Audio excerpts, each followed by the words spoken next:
Très heureux de vous accueillir pour cette énième, je ne sais pas très bien, table ronde de BPI France. Je m'appelle Gérard Wolf, je suis un des vice-présidents de MEDEF International.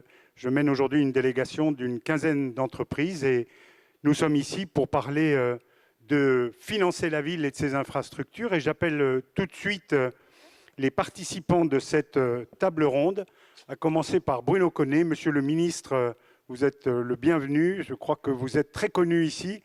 Vous êtes l'un des ministres les plus importants sur les sujets que nous allons traiter. Merci d'être avec nous. J'appelle Khadija Duparc, qui est architecte. J'appelle Rudy Béliard, s'il veut bien venir. Alors, je ne sais pas du tout ce qui est prévu du point de vue de qui s'assied où, comme vous voulez. J'appelle Guillaume Herry, Guillaume, je ne sais pas si tu es là. Oui, tu es là. Guillaume, qui est à la fois le patron de la SICMA et le président du club de la ville durable. Et puis, ah non, j'en ai encore deux. Monsieur le maire, Jacques Ehouo, monsieur le maire de la commune du Plateau. Et enfin, Mahaman Sow, qui est chez EDF et qui en est le directeur général pour la Côte d'Ivoire. Voilà, bonjour à tout le monde. Je ne sais pas comment vous voulez vous asseoir, mais je vous laisse prendre place. Et peut-être, avant de leur passer la parole, vu le titre du sujet, je voudrais juste rappeler 3-4 éléments de cadrage. Le cadrage, c'est quoi ? Aujourd'hui, la population urbaine en Afrique, c'est à peu près 600 millions d'habitants, 50% d'1,2 milliard, à peu près. Demain, 2050, 30 ans, c'est pas énorme, 30 ans, c'est tout petit. Il y aura 1,7 milliard d'urbains, c'est-à-dire que vous aurez 70% de 2,5 milliards d'Africains.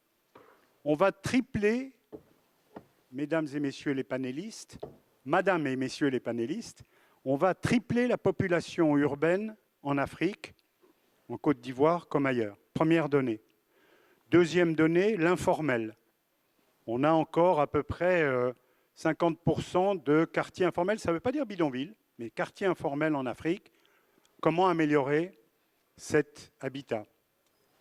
Peut-être que le maire du Plateau n'est pas le mieux placé pour parler de ça, mais il a sûrement une vision sur la question et il en parle avec ses collègues maires, il nous le dira. Et puis, dernier élément, nous voulons tous plus d'inclusion, plus de services essentiels. C'est quoi les services essentiels ? C'est l'eau, c'est l'assainissement, c'est le traitement des déchets, c'est les transports urbains ou interurbains, et c'est, d'une manière générale, tout ce qui nous relie à la question de l'énergie d'une manière ou d'une autre. Ça fait beaucoup d'éléments, mais finalement, c'est eux qui sont essentiels, pas le reste. Alors, madame et messieurs les intervenants, nous avons une heure, a priori avec un peu d'interaction entre nous, peut-être avec la salle, on le verra, mais on va commencer déjà entre nous, pour savoir un peu comment vous réagissez les uns et les autres par rapport à ces données. Comment est-ce qu'on fait face à ce triplement ? Comment est-ce qu'on trouve les financements ? Comment est-ce qu'on gère ça ? Quelle est la gouvernance qu'on veut ? Quelles sont les solutions techniques que l'on peut apporter ? La parole, pour commencer, est au maire du Plateau, si je ne me trompe pas. Et je demande donc à Jacques Ehouo sa réponse. Et je demande à chacun d'être bref, 3-4 minutes pour qu'on ait le temps d'interagir. Merci. Merci. Tout d'abord, souhaiter la bienvenue au sein de la commune du Plateau. C'est vrai que cette problématique dont vous avez parlé tout à l'heure concernant le triplement de la population en Afrique, en particulier en Côte d'Ivoire, nous, en tant que maire, nous sommes interpellés, surtout maire de certaines cités au niveau d'Abidjan, parce que l'urbanisation, on considère qu'il faudrait mettre un plan d'urbanisation qui puisse anticiper sur cette problématique-là, parce que ce qui nous manque aujourd'hui, c'est l'anticipation, c'est la planification. Et pour nous, il est important, je profite aussi de cette tribune, il est important qu'on implique surtout les maires des communes, pour qu'on puisse réfléchir ensemble sur comment est-ce qu'on pourrait justement trouver des solutions. Parce que les solutions sont là, bien sûr, parce que je pense que certains pays ont vu, on prendrait, moi je dirais l'exemple de la Chine. Comment est-ce que ce pays-là, avec autant de population, comment est-ce qu'ils ont pu trouver des solutions? C'est à nous de prendre cela comme exemple. Voilà. Merci beaucoup. Je crois que c'est très clair et ça montre que beaucoup est dans la gouvernance, à la vérité. C'est ça le vrai sujet. Kadi, une réaction par rapport à ça, une première réaction? Oui. Et votre réponse aux questions posées, aux enjeux? Alors, je vais répondre en 2 temps. Alors, je vais prendre un peu plus de temps que prévu parce que je vais resituer les choses pour que ça serve tout à l'heure aux autres pour répondre également. Alors, vous avez dit qu'à l'horizon 2050, il y aurait un triplement de la population, mais concrètement, ce que ça veut dire qu'en dans 30 ans, c'est juste une génération, il va y avoir plus d'1 milliard de personnes en plus dans les villes, des personnes qui sont jeunes, qui sont peu instruites, dans un contexte de pandémie, de paupérisation et dans un contexte de réchauffement climatique, sur un continent où il y a de l'instabilité et où les économies sont fragiles. Donc ça, c'est le schéma de base. Comment on fait en 30 ans, en une génération, pour gérer tout ça? Ça passe forcément, pour les villes africaines, ça c'est sûr, par la transition durable. On n'échappe pas à ça. Elle est consubstantielle à l'existence des villes africaines. Qu'est-ce que ça veut dire, le durable? On va rentrer dedans, je pense. Ça veut dire pour les villes africaines, parce qu'on ne peut pas se comparer à Stockholm ou Genève, hein, qui sont dans le top 4 des villes durables. On ne peut pas compétir en termes d'investissement, mais pour nous, villes africaines, ça veut dire passer par 9 points qui sont essentiels. Le premier, c'est effectivement accéder aux services essentiels, eau, électricité, assainissement, sécurité, traitement des déchets, santé, éducation. Donc, on n'a pas de station d'épuration à Abidjan. Donc voilà, on ne sait pas traiter les déchets. On découvre juste le ramassage des ordures publiques. Ensuite, c'est passer par la frugalité énergétique. Aujourd'hui, on doit maîtriser, nos villes doivent savoir maîtriser leur consommation énergétique. Elles doivent aussi savoir mettre en œuvre tout ce qui est énergie renouvelable, les mobiliser. Et il est temps que nos gouvernants et nos gouvernements puissent mettre en place des mix énergétiques qui soient pertinents par rapport à leurs économies, par rapport au durable et également par rapport au bien-être de leur population, tout simplement. On dispose d'ensoleillement, on dispose de biomasse du fait de l'agriculture et de tout ce qui est culture de rente, donc café, cacao. On peut utiliser cette biomasse pour produire de l'énergie, donc on passe par ce mix énergétique. Ensuite, il s'agit de décongestionner, parce que c'est le principal problème actuellement, en plus du reste, décongestionner les villes, optimiser la mobilité. Ça veut dire quoi? Ça veut dire forcément renforcer tout ce qui est transport public. Je crois qu'on a 400 bus pour 5 millions d'habitants à Abidjan pour l'instant, donc en plus des Woro et des taxis. Mais ça veut dire également se reposer sur des systèmes de transport qui sont multimodaux et si possible économes en énergie. Donc ça, c'était je ne sais plus quel point, mais je vais continuer. Ensuite, il faut bien sûr intégrer, et ça c'est au point de vue architectural et urbanistique, intégrer tous les quartiers précaires parce qu'ils créent de l'exclusion, qui soit foncière, économique et sociale. Il faut intégrer aussi ce qu'on appelle les métiers informels. Donc ça, c'est une deuxième chose. Ce n'est pas intégrer des quartiers précaires, c'est intégrer les métiers informels qui viennent se juxtaposer au tissu urbain en l'encombrant. Et c'est pour ça qu'on dit que nos villes sont brouillonnes. Donc il faut les intégrer architecturalement et urbanistiquement. Et je vais conclure avec les derniers points. Donc, il faut créer des projets socioculturels qui créent de la cohésion et qui la renforcent, cohésion sociale. Il faut également dynamiser, renforcer le dynamisme et l'attractivité économique des villes. Ça veut dire soutenir la création de sociétés, on est là pour ça, soutenir leur développement, favoriser les échanges, mais également former, éduquer, donc faire de l'éducation une priorité pour que nous, entreprises, puissions bénéficier de ces compétences-là. Donc, la dernière chose qui est importante pour la transition durable, c'est la planification concertée. La planification, et ça je rejoins Jacques, ne peut pas être le seul fait des gouvernants. Elle doit être concertée. Le citoyen, l'administré doit être au cœur de cette concertation. Les responsables des collectivités, les acteurs du cadre bâti, tous, urbanistes, architectes, mais également les acteurs culturels, les acteurs d'éthique. Donc ça, ce sont les voies essentielles pour une transition et pour solutionner le problème, les problématiques qui nous attendent, auxquelles on fait déjà face, mais qui ne vont faire que s'aggraver dans le futur. Donc si j'ai du temps après, j'expliquerai comment nous, dans le cadre bâti, on y répond, mais bon, je vais déjà passer la parole aux autres. Merci beaucoup, Kadi. Je crois que là, on est au cœur du titre même de cet événement. J'en profite pour, avec ma casquette fédérateur Ville Durable auprès du ministre, pour féliciter BPI d'avoir monté ça. On a tous besoin, le Team France, on a besoin de monter ce type d'événement justement pour répondre à ces questions, pour prendre un peu de hauteur, pour Inspire and Connect. C'est exactement le but de cette opération. Bravo évidemment à Nicolas Dufour, bravo à Pedro Novo. Et on passe à la suite. Je voyais le ministre réfléchir à tout ce qui vient d'être dit. On fera la conclusion. Je voudrais d'abord, avant de lui proposer la conclusion de ce premier round, je voudrais d'abord passer par la case entreprise. Après tout, moi-même, j'en suis aussi, pour commencer par poser la question à Mahaman Sow. On vient de parler notamment de renouvelables. Mahaman, comment on réagit après ce qui vient d'être dit, et qu'est-ce que c'est, quelle est l'inspiration que le groupe EDF, que j'ai bien connu, peut aujourd'hui donner pour tous ceux qui, soit aujourd'hui, soit dans les émissions qui vont être reprises par BPI sur ces questions, qu'est-ce que vous pouvez ajouter? Merci, merci Gérard. Je pense que le groupe EDF rejoint en tout cas pas mal de points qui ont été évoqués. Pour nous, la ville durable, la ville intelligente, c'est une ville responsable, bas carbone et connectée. Donc je pense qu'on se rejoint sur pas mal de points. Les enjeux pour faire face à la croissance démographique sont importants. Je vais raconter cette histoire il n'y a pas très longtemps, enfin il y a un petit bout de temps. Un doyen, comme on les appelle ici chez nous, m'a interpellé en me disant que depuis 60 ans, il était étonné finalement de constater qu'il y avait eu en Afrique trop peu de villes qui ont été nouvellement créées. Donc ce que veut dire, c'est que ça va mettre une très forte pression sur les villes existantes. Donc pour nous, la vision en tout cas d'une ville durable, c'est une ville responsable, bas carbone et connectée, pour justement faire face aux différents enjeux de croissance démographique.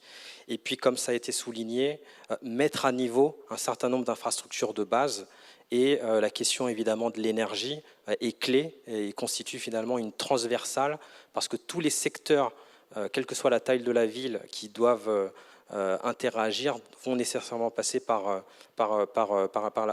l'énergie. À titre d'exemple, vous voyez les enjeux dans une ville comme Abidjan, c'est d'étendre la ville, donc en surface, et en même temps d'étendre la ville en hauteur.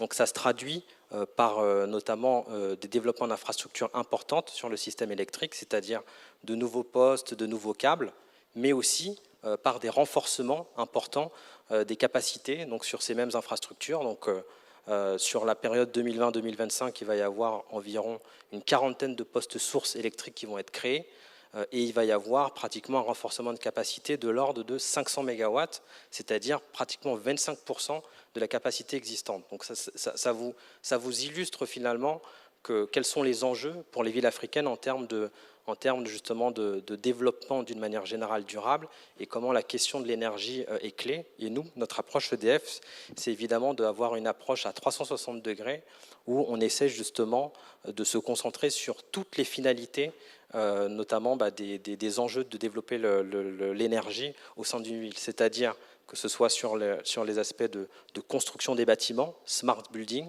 comment rendre les bâtiments à meilleure performance énergétique, que ce soit sur notamment les enjeux de transport, avec notamment, dans un certain temps, l'intégration de mobilité électrique, mais surtout comment rendre beaucoup plus fluide le trafic, parce qu'aujourd'hui on sait que c'est quand même un enjeu majeur, mais aussi comment intégrer quel va être le rôle de l'industrie et le rôle des différentes économies au sein de ces villes. Et pour cela, on a évidemment plusieurs solutions. Donc il y a les solutions d'aide à la planification. Donc EDF, on a développé différents modèles qui permettent justement de pouvoir aider les décideurs sur justement comment planifier le développement des villes et intégrer les différents aspects, et en particulier l'énergie. On a aussi évidemment des solutions très concrètes qui peuvent être portées par le secteur privé. Si on prend l'exemple de la Côte d'Ivoire, aujourd'hui, on essaie de déployer des solutions comme les toitures solaires.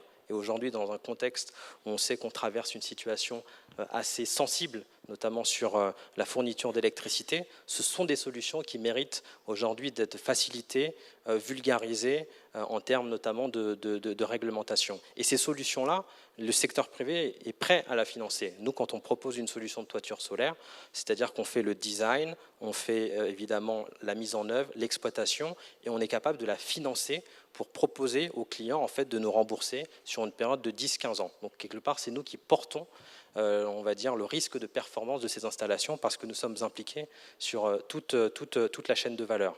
Évidemment, aussi, on est impliqué sur tout ce qui a trait à l'efficacité énergétique. On a investi dans une société ivoirienne qui s'appelle Conergie, ARIC, spécialisée dans tout ce qui est climatisation, réfrigération, et qui a aussi justement d'importantes capacités à conduire des audits énergétiques. Et surtout, on se repose, on essaie de se reposer notamment sur les forces locales en vigueur, c'est-à-dire que nous, on essaye à travers ces projets de pouvoir initier notamment la création d'un écosystème pour que finalement des entrepreneurs, des PME puissent justement être partie prenante de la mise en œuvre de ces solutions. Quand je reprends nos solutions de générateurs solaires, comme je le disais, nous on est dans le design, on aide à la mise en œuvre, mais l'idée pour nous c'est d'identifier des structures locales qui vont justement être en compétence et en capacité de pouvoir construire. Et donc nous on essaie de les accompagner aussi pour justement que la filière devienne compétitive. Voilà. Merci beaucoup. Guillaume. Guillaume, Guillaume Héry est donc à des hautes fonctions ici puisqu'il dirige le projet de métro, mais il est aussi là en tant que président du Club de la Ville Durable, club que j'ai eu la chance de créer il y a 6 ans maintenant, ou 5 ans, et que tu présides maintenant, oui 5 justement, que tu présides maintenant. C'est quoi le Club de la Ville Durable et comment est-ce qu'il répond et surtout comment est-ce qu'il est inspirant? Merci Gérard pour cette introduction. Alors je vais me permettre de démarrer peut-être par les enjeux autour de la ville durable, enfin, ma conception des enjeux autour de la ville durable, et je répondrai ensuite concernant le club. Déjà je voudrais dire que je partage tout à fait tout ce qui a été dit précédemment sur les sujets de ville durable. Un enjeu principal pour moi c'est de co-construire ensemble des solutions. Je pense que le privé peut apporter beaucoup plus au secteur public. Et je pense qu'il faut rehausser la relation public-privé. C'est important. On a parlé, alors Kadi a parlé tout à l'heure beaucoup de besoins en infra. Moi, je vais parler également de la façon de construire ces infrastructures, qui est très importante. Je vois 3 enjeux et bénéfices, bien sûr, importants d'une démarche collaborative public-privé. Bien sûr, alors déjà, maximiser le retour socio-économique des projets infrastructures. C'est-à-dire qu'un projet infrastructure qui ne crée pas d'emploi, qui ne crée pas de transfert de compétences et qui ne favorise pas l'innovation, ce n'est pas un bon projet d'infrastructure. On veut avoir des projets qui vont permettre de voir émerger des entrepreneurs, des structures derrière qui vont devenir pérennes et qui vont pouvoir gagner des parts de marché grâce au transfert de compétences acquis sur ces projets. C'est indispensable. La formation des jeunes et le renforcement des capacités, c'est également indispensable. Et dans tous les projets d'infrastructure, il faut que ce soit mis en place. On parlait tout à l'heure de co-conception. Et je pense qu'il y a énormément de choses à faire sur ces sujets. Je pense par exemple à ce qui a été fait dans la conception des gares du Grand Paris, où on voit qu'en posant la question aux riverains, à la société civile, et en essayant de co-construire ensemble ce que sera la gare demain, on arrive à des solutions qui correspondent beaucoup plus à ce qui devrait être fait pour l'infrastructure. Donc je pense que toutes ces choses-là doivent être développées. Deuxième point, c'est concernant la collaboration public-privé sur la mise en place de financements innovants. On parle énormément de PPP concession, mais finalement, ce qui fait qu'une concession, ça fonctionne, c'est qu'il y a un bon équilibre trouvé entre le privé et le public, sur le partage des risques, par exemple. Et ça nécessite une collaboration en amont. Il y a énormément de modes de financement innovants pour le financement des infrastructures. Je pense, par exemple, en Amérique du Sud ou en Inde, à la captation de la plus-value foncière. Donc, quand on crée un projet d'infrastructure, la valeur du foncier autour monte énormément. Il y a énormément de techniques pour capter cette plus-value pour l'État, pour financer les projets. Et ça, c'est des genres de financement sur lesquels le public, le privé peuvent collaborer. Enfin, un dernier point, je pense qu'il est indispensable déjà de faire profiter les États, le secteur public de l'expérience acquise par les entreprises à l'international. On a développé énormément de projets, on a été confronté à énormément de problématiques à l'international. On peut faire profiter les États de notre expérience et également de mettre en avant des projets modèles qui vont devenir des standards. Je pense, alors un exemple concret, hein, dans le cadre de la réalisation du métro d'Abidjan, on a des démolitions à effectuer. On s'est rendu compte qu'en mettant en place un process de revalorisation des matériaux des déchets de démolition, en triant les déchets de démolition, en sortant le fer à béton, en concassant les déchets inertes et en les revendant, on arrive à générer 1 million d'euros d'économie. C'est énorme. Et l'idée, c'est en mettant en valeur ces initiatives, de faire en sorte que tous les projets derrière puissent se poser la question. Donc, ça, c'est les 3 enjeux importants de la collaboration public-privé. Le club Abidjan Ville Durable, l'objectif, c'est de créer un cadre pour pouvoir travailler ensemble à des réponses à ces enjeux. Et donc, c'est aujourd'hui 65 entreprises. Donc, le club, comme tu le disais, Gérard, a 5 ans aujourd'hui. On est 65 entreprises françaises engagées, présentes en Côte d'Ivoire, et donc qui veulent mettre leurs compétences au profit de l'État ivoirien afin de co-construire des solutions. Merci Guillaume. Je pense qu'il y aura pas mal de réactions à ce que tu viens de dire, en particulier sur la question des financements par PPP, parce qu'on sait que c'est jamais simple. Je termine le round des entreprises, si je puis dire, avec Rudy Béliard, qui est le DG de Novea Energy, avec le groupe Ragni. Je sais que Jean-Christophe est dans la salle quelque part. Rudy, la réponse en matière de mât intelligent, d'énergie solaire, à la question, comme complément de ce qui vient d'être dit? Oui, d'abord, je voudrais remercier BPI je voudrais remercier BPI m'avoir mis dans ce bel aéropage. C'est chouette de faire partie d'un aéropage comme ça quand on est une petite PME. Effectivement, l'éclairage solaire, ça peut être une réponse à une partie des questions qui ont été posées. Et on peut voir qu'avec peu de choses, on peut faire pas mal de choses. L'éclairage solaire, dans les zones plutôt dédiées à des zones hors réseau, donc les périphéries des grandes villes, les zones rurales, par expérience, ça apporte très vite, très rapidement, puisque ça peut être très rapidement développé, un supplément de vie. L'éclairage, c'est la vie. La lumière, c'est la vie. C'est la vie le soir. C'est du lien social le soir. Ça va favoriser le travail des femmes qui vendent des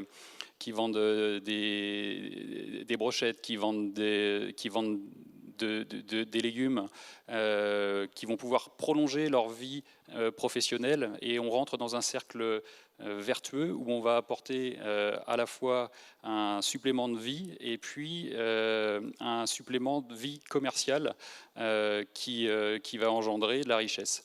L'éclairage solaire dans les zones rurales, c'est également le moyen de limiter l'exode rural, parce que on va pouvoir apporter de la lumière le soir. On a des images dans la tête d'installations qu'on a faites où on voit les enfants qui prennent leurs livres et qui vont apprendre sous nos lampadaires. Un lampadaire solaire, c'est rien, mais finalement, ça apporte beaucoup à ces populations. Et c'est un point qui est important à souligner parce que c'est très rapide d'accès. Le deuxième point sur le déploiement de ces lampadaires, c'est de favoriser les choses effectivement avec les populations locales sur des gros projets d'éclairage solaire. On a également un effet vertueux qui est assez important, puisque l'apport de ces projets permet de générer de l'emploi local, c'est évident. On a un projet en cours sur lequel on va permettre à une société d'ingénierie locale de participer, donc une société d'ingénierie africaine, de participer au projet, et même d'être aux responsabilités de ce projet quant au bon déploiement du projet. Donc c'est du transfert de compétences et ça permet d'illustrer finalement tout ce qui a été dit avant. Merci, Rui. Alors, monsieur le ministre de la Construction et de l'Urbanisme, monsieur Bruno Connet, vous avez entendu toutes ces interventions qui, quelque part, interpellent le ministre. Votre vision là-dessus, et si vous me le permettez, monsieur le ministre, votre vision aussi en tant qu'économie principale de la sous-région, si je puis dire. Alors, je ne vais pas dire ça comme ça, parce que les autres vont dire, mais non, on est aussi important. Mais la Côte d'Ivoire a un rôle particulier dans la sous-région. Et donc, je crois que, encore une fois, sous la bannière Inspire Africa, il y a aussi, au-delà de votre propre réaction à tout ce que vous venez d'entendre, et surtout aux problématiques telles qu'elles sont posées, quel rôle voyez-vous pour vous sur la sous-région? Merci. Merci à vous Gérard et merci à BPI également qui nous permet de faire cet échange. Merci surtout pour l'accompagnement qu'ils apportent à notre pays. Un grand nombre de projets sont aujourd'hui financés par ce biais-là. Je commencerai par dire c'est quoi la ville. La ville pour nous c'est déjà un endroit où il faudra trouver un emploi. C'est un endroit où il faudra se loger. C'est un endroit qui doit offrir des loisirs à ceux qui y habitent. Et c'est un endroit, qu'est-ce que j'ai oublié, où il faudra se bouger. Il faudra donc créer de la mobilité. Créer de la mobilité et tout ce qui a été dit avant moi permet de comprendre que chacun de ces thèmes a déjà en soi été très bien pris en compte par le gouvernement dans lequel je suis. Donc la question du transport est traitée. On a parlé du transport multimodal et on y travaille très fortement puisqu'il est prévu le train urbain, il est prévu évidemment toute la dynamisation du transport lagunaire, il est prévu le renforcement évidemment des lignes de bus, il est même prévu d'autres projets dont je ne parlerai pas ici, mais qui vont, le BRT, etc., qui vont permettre d'améliorer la mobilité en ville. Le travail, évidemment, ce n'est pas l'État en tant que tel qui le finance. L'État crée le cadre et c'est surtout le privé qui crée des emplois. En Côte d'Ivoire, sur les 2 ou 3 millions d'emplois qu'il y a, l'État aujourd'hui n'en offre qu'à peu près 300 000. Vous voyez donc l'essentiel, c'est le privé. Mais il appartient à l'État évidemment de créer les conditions qui attirent ce privé, qui le rassurent et qui font qu'il investit. Pour ce qui est des loisirs, je dirais c'est la même chose. C'est les privés qui investissent et l'État accompagne dans certains cas en mettant à disposition des disponibilités foncières, mais c'est principalement le privé. Là où je pense personnellement qu'il y a encore beaucoup d'efforts à faire par nos États, c'est sur la question de l'habitat, sur la question du logement. On investit dans tout. Je regardais des chiffres tout à l'heure. Dans toute la zone UEMOA, c'est 100 milliards de dollars d'investissement dans les infrastructures. Mais quand vous regardez la décomposition de cela, c'est à peu près 40-45% d'énergie. C'est une trentaine de pourcents dans les routes, ensuite la santé, l'école, etc. Et nulle part, vous ne voyez de soutien au logement. Le logement de haut standing, évidemment, il sera toujours financé. Il y aura toujours des investisseurs et il y aura toujours de la clientèle qui paiera. Mais ce dont je parle ici, c'est le logement social, qui lui a besoin d'accompagnement nécessairement. Sans accompagnement, il est impossible. De faire du logement social.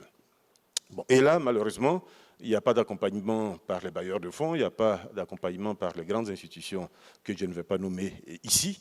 Et bien sûr, les budgets des États sont trop pressurisés par ailleurs pour pouvoir avoir de la disponibilité pour accompagner le logement. C'est une préoccupation qui me paraît très forte parce que cela agit, et cela peut agir sur la durabilité qu'on recherche de la ville. Aujourd'hui, une ville qui s'étale indéfiniment, elle n'est pas bonne de ce point de vue-là.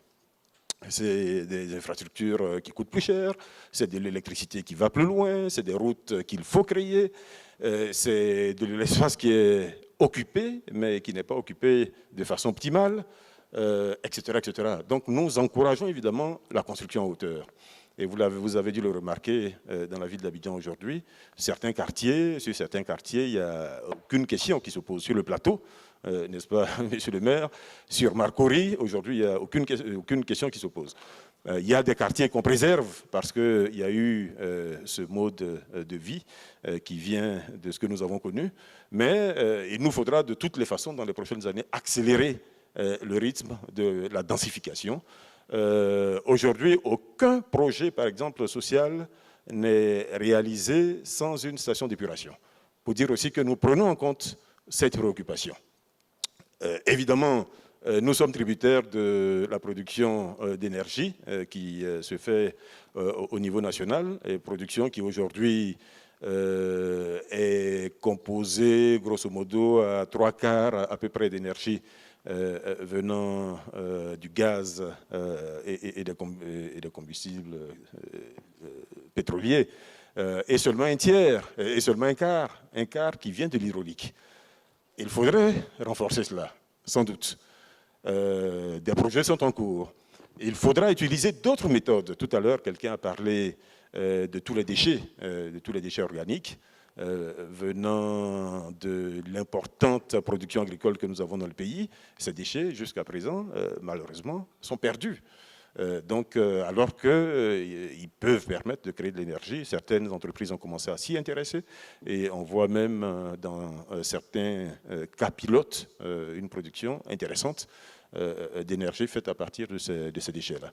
Voilà dans un premier temps ce que je dirais, mais en attirant tout de même l'attention sur le fait qu'en ce qui concerne nos pays, et je pense que la plupart, vous m'avez tendu la perche pour parler un peu de l'Afrique de l'Ouest et de la position de la Côte d'Ivoire, nos pays aujourd'hui, pour nos pays aujourd'hui, la priorité, c'est vraiment le logement, et surtout le logement des populations qui ont le moins de moyens. Si on arrive à faire cela, on aura un tissu urbain plus beau, plus agréable, on aura des populations qui vivront mieux en ville, qui profiteront mieux du cadre que peut offrir une ville. Mais la priorité, certes, il faut commencer à s'en préoccuper parce que nous sommes dans la même barque. Mais vous savez, comparer la consommation d'électricité de Las Vegas à celle de grandes villes africaines, vous verrez rapidement qu'il n'y a pas photo, que la priorité, ce n'est pas celle-là. Bon, nous le savons, mais en même temps, je termine par le fait que nous sommes conscients du fait que nous sommes dans la même barque et qu'il nous faut dès à présent prendre les bonnes mesures pour éviter justement demain de tomber dans les travers que vous connaissez. Je vais terminer quand même par un dernier mot, je m'en excuse, c'est la question de la planification urbaine, qui est le deuxième sujet sur lequel je vais m'appesantir, en plus du logement, la question donc de la planification urbaine. Nos villes ne sont pas planifiées.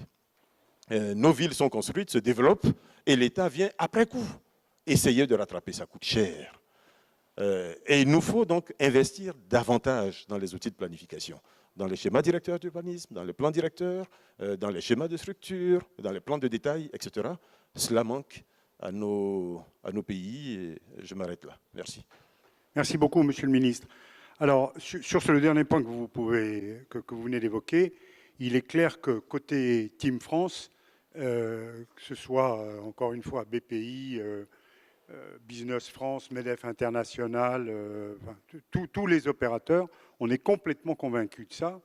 Et on est complètement convaincus que la solution, pas seulement en Afrique, passera par une meilleure planification. C'est clair que sinon, on ne s'en sortira pas. Et que les modèles, je termine juste par ça, ne sont pas identiques partout. Parce que dans les pays qui sont d'inspiration, on va dire, européenne / latine, si je prends l'Amérique latine, on peut avoir des modèles d'aménagement public planifiés qui ensuite se déclinent. Dans certains modèles plutôt d'inspiration anglo-saxonne, Ce n'est pas l'aménageur public qui peut s'en mêler, c'est des privés, mais la problématique reste la même. Je ne suis pas sûr si on aura l'occasion de voir. En plus, on n'a pas de lumière dans la salle, donc je pense que comme ça, on n'aura pas de questions dans la salle. Je crois. On va le récupérer tout de suite. Mais surtout, je voudrais avoir une première réaction de Kadi sur tout ce qui vient d'être dit. Un satisfait site, un coup de gueule, qu'est-ce qu'il faut se dire? Non, mais ça va être un satisfait site. Je suis ravie d'entendre mon ministre dire qu'on va planifier, puisque je parlais tout à l'heure de planification. Je lui rappelle juste qu'en dehors des investissements, il faut aussi faire de la planification concertée. N'oubliez pas de nous appeler. Je suis ravie de l'entendre dire que sa préoccupation première, et je confirme que ça l'est pour avoir discuté souvent avec lui, c'est le logement. C'est critique pour nous, c'est 1 milliard de personnes qui vont arriver dans 30 ans, elles ne pourront pas se loger, puisque déjà on a un déficit de 600 000 logements, monsieur le ministre, voilà, qui se creuse de 50 000 tous les ans. Et donc, vraiment, bravo, voilà, moi je suis très fière de mon ministre aujourd'hui. Voilà. C'est une date qu'il faut noter sur votre agenda, monsieur le ministre, je ne suis pas sûr que ce soit tous les jours. Généralement, en plus, je suis très critique, mais là, vraiment, je suis très fière, très contente, parce que je sais que les choses vont aller dans le bon sens.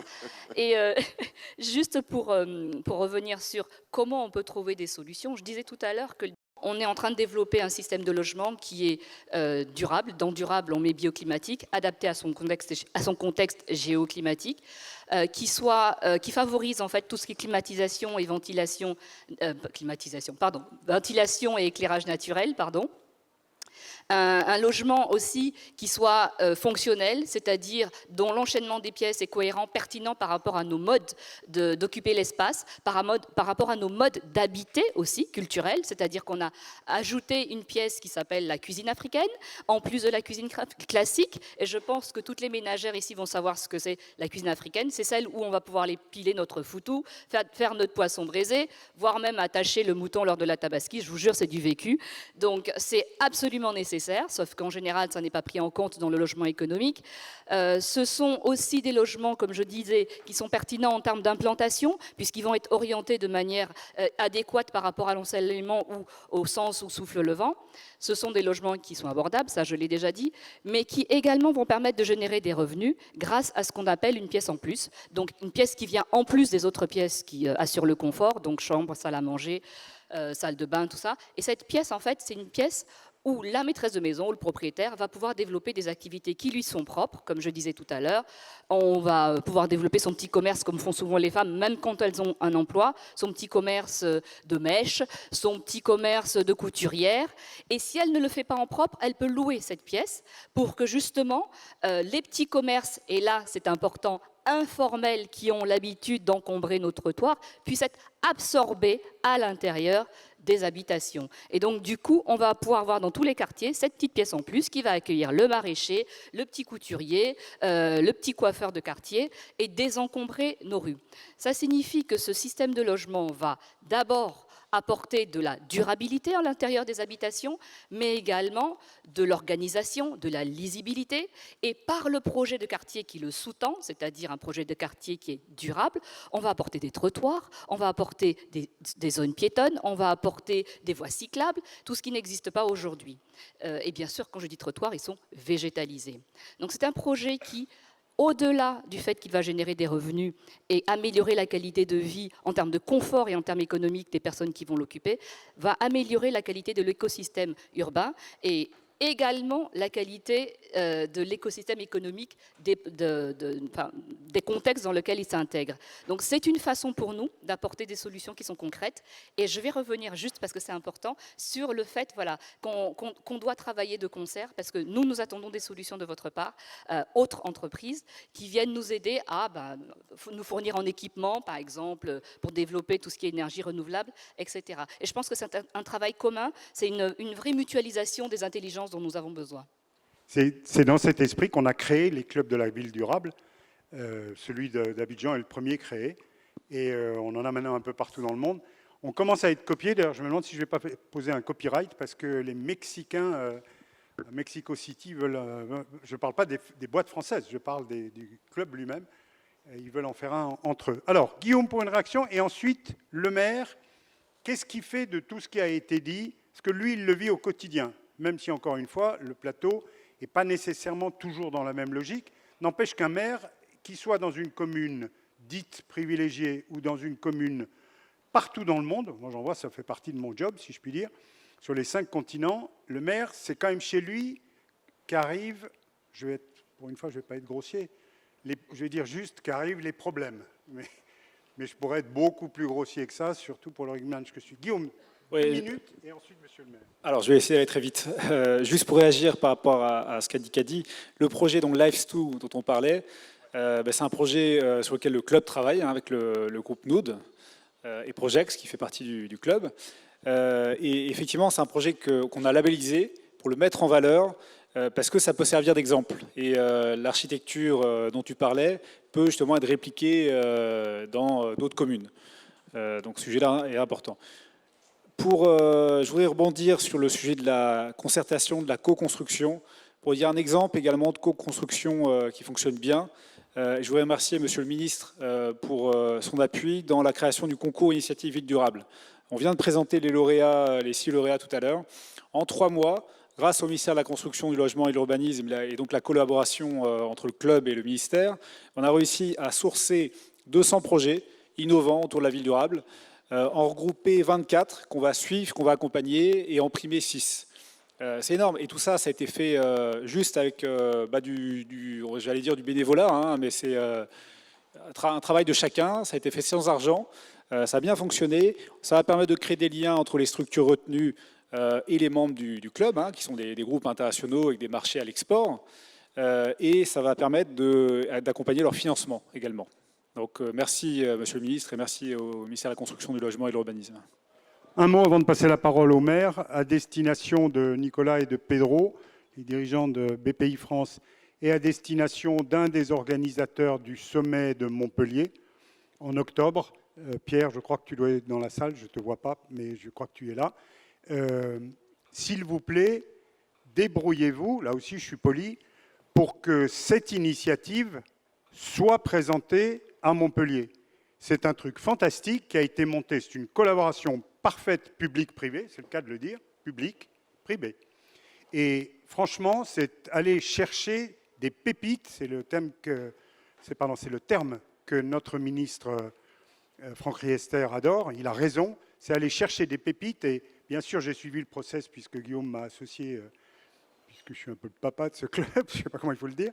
En tout cas, le process est absolument génial et moi aussi, je voudrais vous en féliciter. Monsieur le maire. Alors, tout à l'heure, j'écoutais Kadi, j'ai écouté le ministre.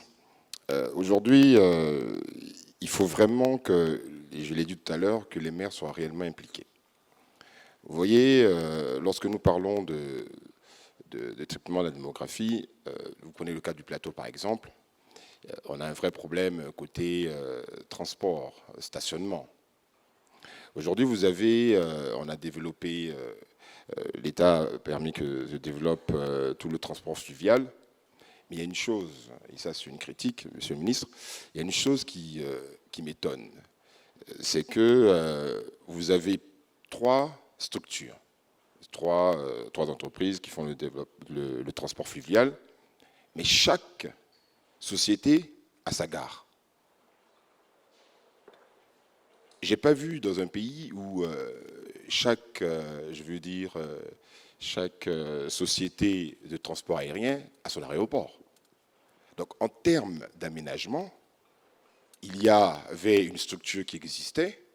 Pour moi, il faut plutôt amener à développer, ça c'est ça le plan d'urbanisation, arriver à développer une gare et que toutes ces structures-là puissent s'y rendre, faire des quais et tout ça. Et donc pour moi, c'est important qu'il y ait des concertations. C'est vrai qu'on peut donner des autorisations à telle ou telle boîte, mais ça participe à l'aménagement, au développement. Deuxième des choses, c'est la gestion des déchets. La gestion des déchets, aujourd'hui, vous avez dit tout à l'heure, dès qu'il y a un problème, on cherche à voir le maire. C'est le maire qui a fait ceci, il y a telle ordure à tel endroit, etc. Mais nous n'avons pas la gestion des déchets. Elle revient au ministère, c'est bien, mais il faut qu'on revienne comme avant, que les collectivités puissent se réapproprier justement cette gestion-là, parce qu'on ne peut plus gérer les déchets comme ça se faisait avant. On ne prend plus les déchets et après on va les déposer quelque part. il y a le tri sélectif, il y a la gestion, on l'a dit tout à l'heure, la valorisation de ces déchets-là. Et nous voulons nous inscrire dans cela. Je me permets peut-être de prendre la parole au nom de tous les maires, mais nous voulons nous inscrire. Et pour cela, il faut une concertation pour trouver des solutions. Au niveau de la commune du Plateau, on le sait.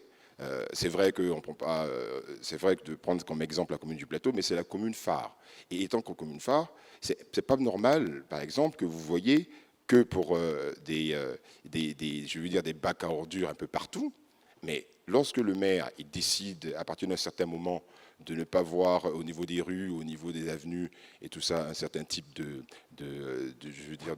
bac, mais on est obligé de se référer, vous voyez, au ministère, à la structure qui est en charge. Alors qu'à un moment donné, il faut qu'en amont, c'est-à-dire à notre niveau, qu'on puisse prendre certaines décisions.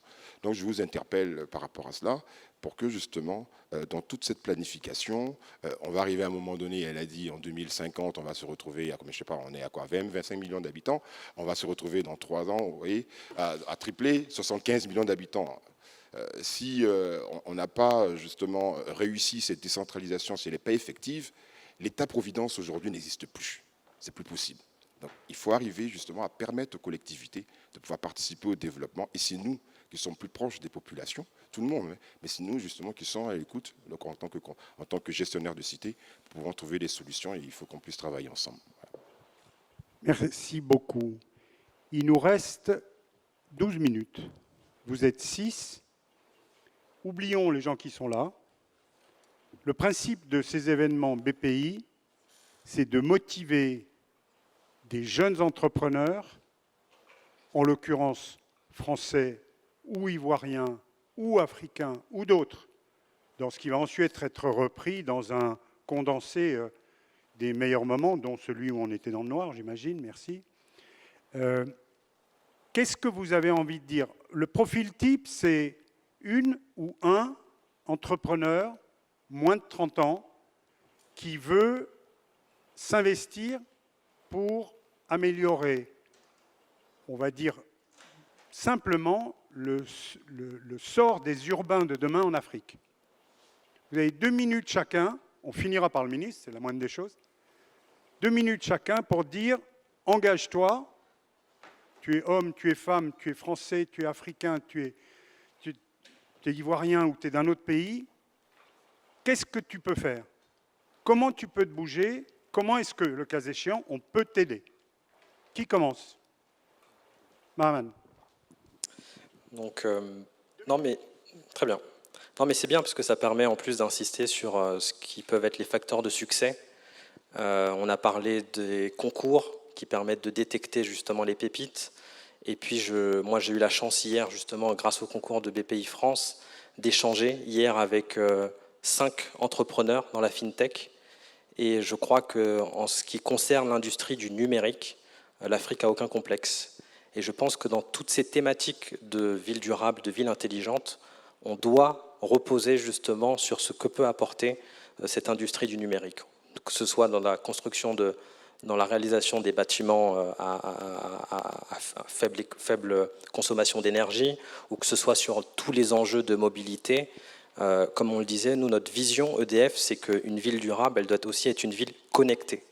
Et pour justement assurer cette connectivité, on peut s'appuyer justement sur le tissu local. Donc en matière d'innovation, il y en a plein. Tout à l'heure, on a cité en termes de production d'énergie la possibilité de passer par des projets biomasse. C'est vrai que nous, EDF, on est impliqués depuis maintenant plusieurs années. Alors, c'est du développement dans les zones rurales, mais on est impliqué sur ce qui sera la plus grande centrale d'Afrique de l'Ouest et centrale qui permettra de produire de l'énergie à partir de tiges de palmier, ce qui sera une première, mais projet qui a vocation à être répliqué, qui se fait avec une entreprise de référence ivoirienne. Et donc le message qu'on peut lancer évidemment, au-delà de toutes les initiatives qui sont proposées, parce que nous-mêmes EDF, on a un concours qui s'appelle le concours EDF Pulse Africa, ou pareil, dans notre secteur, on essaye d'identifier des pépites, mais en tout cas, on lance un appel évidemment à ce que tous les projets d'entrepreneuriat qui justement souhaitent venir concourir à le relever ces enjeux de développement durable puissent évidemment participer. Voilà. Rudy, merci. Rudy, 2 minutes. Oui, juste rapidement, tous les entrepreneurs, ne lâchez rien, croyez en vos projets, réfléchissez à long terme tout le temps, ne faites pas de coups one shot, faites penser à vos clients qu'il faut réfléchir non pas sur l'achat, mais sur le coût d'usage, sur la durée. Prévoyez des projets où vous allez inclure la maintenance à l'intérieur. C'est important sur de se projeter et ça rentre tout à fait dans la durabilité qu'on recherche tous sur les projets. C'est un investissement, mais croyez-moi, c'est payant à long terme. Très clair. Tu veux y aller? Oui. Ce que je veux dire à tous les entrepreneurs qui viennent en Côte d'Ivoire, c'est important effectivement d'apporter son expertise technique, son expérience, mais en arrivant ici, il faut co-construire les projets. Il ne faut pas plaquer des expériences déjà existantes. Il faut co-construire, s'ouvrir aux autres entreprises, s'ouvrir à l'écosystème local, aux PME, aux universités, et surtout échanger. Et donc voilà, le message en un mot, c'est co-construire. Oui, donc moi je leur dis que c'est un challenge qui est juste inédit, ça n'a jamais existé, ça a une population qui triple et dont la moitié intègre les villes en 30 ans. Donc c'est l'opportunité pour toutes les entreprises PME vertueuses, intelligentes et agiles de venir nous proposer des solutions. Mais j'insiste sur ce que disait Guillaume, ne venez pas avec des solutions qui ont été conçues pour des villes qui ont des PIB qui sont celui de notre continent, venez avec des solutions intelligentes, pertinentes et cohérentes par rapport à nos économies et à nos contextes, et nous sommes prêts à vous accueillir. Parce que là, honnêtement, nous sommes à la recherche d'idées, de solutions, et surtout, comme il disait, c'est de la co-construction, et comme je disais tout à l'heure, de la mutualisation des intelligences. Donc, dépêchez-vous de venir, parce que le temps court, hein. Tic-tac, tic-tac. 30 ans, ça passe très vite, donc on vous attend. Merci beaucoup. Le maire? Oui, pour dire que notre ambition, c'est vraiment d'avoir un développement éco-citoyen au niveau de la commune du Plateau, une commune smart, puisqu'elle est déjà en termes de superficie et sa localisation. Donc on demande à tout le monde, à toutes les personnes qui ont des idées, pour nous permettre justement d'avoir une meilleure gestion, une digitalisation de la commune, de la mairie, etc. S'il y a des solutions, mais la porte est ouverte. Voilà. Merci. Merci. Avant de passer la parole au ministre, je vais m'inclure dans le tour de table. Ce n'était pas prévu, je vais me faire engueuler, mais ce n'est pas grave. En tant que représentant de Team France Export, d'une certaine manière. Moi, les jeunes de 30 ans, ou moins, ou plus, qui sont sur les problématiques de ville, j'ai envie de leur dire ce que tu as dit, ce que plusieurs d'entre vous ont dit. Prends ton risque. Prends ton risque. Ça n'a jamais été aussi important de résoudre le problème, donc déjà, ça vaut le coup. Deuxièmement, justement, le Team Export France n'a jamais été aussi organisé pour encadrer ce risque. Oui, il y a un risque. Un entrepreneur, c'est quelqu'un qui accepte le risque. Sinon, on fait autre chose. Mais l'encadrement de ce risque, aujourd'hui, c'est les meilleures conditions, probablement pas au monde, qui existent dans tout le système tel qu'on l'accompagne, avec des clubs, avec des assurances risques, avec, etc. Je ne vais pas détailler tout le système, mais c'est ce que nous avons voulu faire ensemble, tous. Prends ton risque. Tu es français, tu es ivoirien, tu es je ne sais pas d'où. Prends ton risque. C'est le moment, surtout que, ça vient d'être dit par Kadi, on va tripler le nombre d'urbains. Et il faut bien les loger, comme disait le ministre. Il faut aussi leur trouver du transport, mais les loger, ça veut dire les loger, trouver de l'eau, si possible potable, trouver un système d'assainissement, trouver un système de traitement des déchets, on en a parlé, et ce n'est pas facile dans les différents pays en fonction des responsabilités, et puis trouver le moyen d'aller d'un endroit à l'autre. Donc, mon seul message, c'est prends ton risque. Monsieur le ministre, il reste plus de temps, ils nous ont enlevé le temps, donc c'est parfait. Merci encore. Ah non, ils disent qu'il reste 5 minutes. Donc vous avez 5 minutes si vous voulez, sinon on arrêtera plus tôt, mais c'est vous qui avez le dernier mot. Je vais essayer de faire un moins. Et comme ça, quelqu'un d'autre pourra enrichir ce que je dirais. Je voudrais d'abord assurer Monsieur le maire, mon jeune frère, sur les préoccupations qu'il a présentées tout à l'heure.